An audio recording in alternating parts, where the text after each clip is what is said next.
Assalamualaikum warahmatullahi wabarakatuh. Harta dan kenabian, manakah di antara keduanya yang lebih baik? Inilah yang selalu dipikirkan oleh Qarun, anak paman Nabi Musa alaihissalam. Qarun dengki dan iri kepada Nabi Musa atas kenabiannya. Di sisi lain, Bani Israel mencintai Qarun, sang pemilik suara nan merdu. Apabila ia membaca Taurat, maka hati dan jiwa terasa khusyuk menyimak kalam Allah Subhanahu wa taala. Qarun mendapatkan anugerah yang besar dari Allah Subhanahu wa taala berupa rezeki yang melimpah dan menganugerahkan perbendaharaan harta yang kunci-kunci gudangnya saja sangat berat dipikul oleh sejumlah orang yang kuat. Sayangnya, saat Qarun seharusnya bersyukur kepada Rabb-nya dengan mengeluarkan zakat dan sedekah, ia justru bertindak aniaya terhadap kaumnya. Ia bersikap sombong kepada mereka, menzalimi mereka, dan berharap memiliki kekuasaan di kalangan Bani Israel menggantikan Nabi Musa alaihissalam. Sebab ia merasa bahwa harta dan kekayaan lebih baik daripada kenabian. Qarun lupa bahwa harta itu milik Allah yang diberikan kepada hamba-hambanya yang dia kehendaki. Sedangkan kenabian adalah hak Allah yang dia anugerahkan kepada hamba-hambanya yang saleh. Oleh karena itulah, kaumnya yang sebelum itu senang kepadanya berubah membencinya. Suatu hari, Qarun keluar dengan iring-iringan yang besar. Ia mengenakan pakaian yang sangat mewah. Di hadapannya beberapa ekor kuda dan unta berjalan. Sementara di sekeliling iring-iringan ada para pembantu dan pelayan. Orang-orang pun tercengang melihatnya. Sampai-sampai mereka yang menginginkan kehidupan dunia mengatakan, andai kita memiliki harta kekayaan seperti apa yang diberikan kepada Qarun, sesungguhnya dia memiliki keberuntungan yang sangat besar. Maka orang-orang yang dikaruniai ilmu dari kalangan Bani Israel pun berkata, celakalah kamu, ketahuilah, pahala, surga dan ridha Allah itu lebih baik bagi orang-orang yang beriman dan mengerjakan amal kebajikan. Dan pahala yang besar itu hanya akan diperoleh orang-orang yang soleh. Qarun kemudian didatangi oleh sebagian orang-orang yang soleh. Mereka melihatnya meminum khamar, berbuat kerusakan dan melakukan perbuatan keji. Mereka pun berkata kepada Qarun, janganlah engkau terlalu membanggakan apa yang telah Allah karuniakan kepadamu dan bersikap sombong kepada orang lain.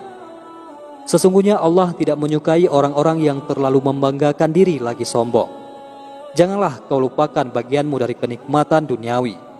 Ambillah kenikmatan duniawi yang halal dan tinggalkanlah yang haram. Gunakan apa yang telah Allah karuniakan kepadamu untuk mencari kebahagiaan negeri akhirat. Berbuat baiklah kepada orang lain sebagaimana Allah telah berbuat baik kepadamu, dan jangan berbuat kerusakan di muka bumi. Sesungguhnya Allah tidak menyukai orang-orang yang berbuat kerusakan. Kesesatan telah merasuki hati Qarun dan setan telah menguasainya. Ia menjawab, sungguh aku mendapatkan seluruh harta ini dengan kerja keras dan ilmuku. Tidak ada seorang pun yang memiliki andil di dalamnya. Allah mencintaiku, dan oleh karena itu dia memberikan harta yang berlimpah kepadaku. Dan aku tidak akan memberikan sedikit pun kepada orang lain. Orang-orang saleh itu pun menasihatinya, sesungguhnya Allah telah membinasakan umat-umat sebelum kamu yang lebih kuat dan lebih banyak mengumpulkan harta daripada kamu. Kemudian mereka pun meninggalkan Qarun. Dengan harta dan kekayaannya yang berlimpah, Qarun berambisi ingin segera meruntuhkan popularitas Nabi Musa alaihissalam supaya ia bisa mendapatkan kekuasaan dan kepemimpinan di tengah-tengah Bani Israel. Qarun berpikir, merenung, dan memeras otak busuknya hingga akhirnya mendapatkan ide. Qarun memanggil seorang wanita jalang yang berakhlak bejat. Ia memberikan harta dan berkata kepadanya, pergilah kepada Musa saat ia sedang berkhutbah dan menasihati orang-orang. Lalu berserulah, sungguh Musa telah melakukan sesuatu perbuatan keji kepadaku. Qarun lupa bahwa Musa alaihissalam adalah nabi dan rasul Allah. Allah Subhanahu wa taala akan senantiasa memelihara rasul dan nabinya dari setiap kejahatan. Wanita jalang itu kemudian pergi menemui Nabi Musa alaihissalam yang saat itu sedang bersama sekelompok orang dari Bani Israel. Wanita itu berseru, hai Musa, sungguh aku datang untuk mengadukan kepada orang-orang tentang apa yang telah engkau perbuat kepadaku. Nabi Musa bertanya, "Apakah yang telah aku perbuat kepadamu, wahai hamba Allah? Engkau telah melakukan perbuatan keji ini dan itu kepadaku," jawab wanita tersebut. Wajah Nabi Musa alaihissalam memerah. Ia menghampiri wanita itu untuk menanyai dan memintanya bersumpah atas nama Allah tentang apa yang menyebabkannya berkata seperti itu kepadanya. Padahal ia adalah seorang nabi yang dilindungi Allah dari dosa dan kesalahan. Wanita itu kemudian menyesal dan berkata, "Wahai Nabi Allah, Karun anak pamanmu, dialah orang yang menyuruhku untuk berkata demikian." Nabi Musa memanjatkan puji kepada Rabb-Nya karena telah menjelaskan ketidakbenaran tuduhan ini. Nabi Musa kemudian pergi ke tempat Karun ditemani beberapa orang soleh dari Bani Israel. Nabi Musa berkata kepada Karun, "Mengapa engkau menuduhku melakukan perbuatan yang tidak benar?" Karun menjawab, "Wahai Musa, jika kamu diberi keutamaan atasku dengan kenabian, maka aku diberi kelebihan harta di atas apa yang kau punya. Aku lebih baik daripada kamu.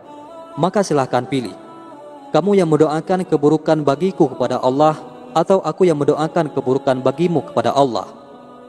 Berdoalah engkau terlebih dahulu," jawab Nabi Musa alaihissalam. Nabi Musa dan Karun kemudian pergi menemui orang-orang Bani Israel yang sedang berkumpul di istana Karun untuk melihat apa yang akan terjadi. Karun kemudian mendoakan keburukan bagi Nabi Musa alaihissalam kepada Allah agar dia membenamkannya ke dalam bumi.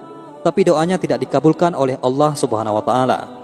Nabi Musa alaihissalam berkata, "Aku akan mendoakan keburukan bagimu kepada Allah." Nabi Musa kemudian berdoa, "Ya Allah, perintahkanlah kepada bumi untuk menelan Karun bersama harta dan seluruh perbendaharaannya." Allah kemudian membenamkan Karun beserta istana dan seluruh harta bendanya ke dalam bumi. Maka kami benamkanlah Karun beserta rumahnya ke dalam bumi. Maka tidak ada baginya suatu golongan pun yang menolongnya terhadap azab Allah. Dan tiadalah ia termasuk orang-orang yang dapat membela dirinya. Quran Surah Al-Qasas ayat 81. Setelah menyaksikan peristiwa besar itu, orang-orang yang tadinya selalu memikirkan dunia, mereka sebelumnya mengangan-angankan kedudukan seperti Karun, merasa menyesal. Dan jadilah orang-orang yang kemarin mencita-citakan kedudukan Karun itu berkata, "Aduhai, benarlah Allah melapangkan rezeki bagi siapa yang Dia kehendaki dari hamba-hambanya dan menyempitkannya. Kalau Allah tidak melimpahkan karunia-Nya atas kita, benar-benar Dia telah membenamkan kita pula. Aduhai, benarlah, tidak beruntunglah orang-orang yang mengingkari nikmat Allah Subhanahu wa Ta'ala." Quran Surah Al-Qasas ayat 82. Wallahu a'lam bishawab. Mudah-mudahan bermanfaat. Assalamualaikum warahmatullahi wabarakatuh.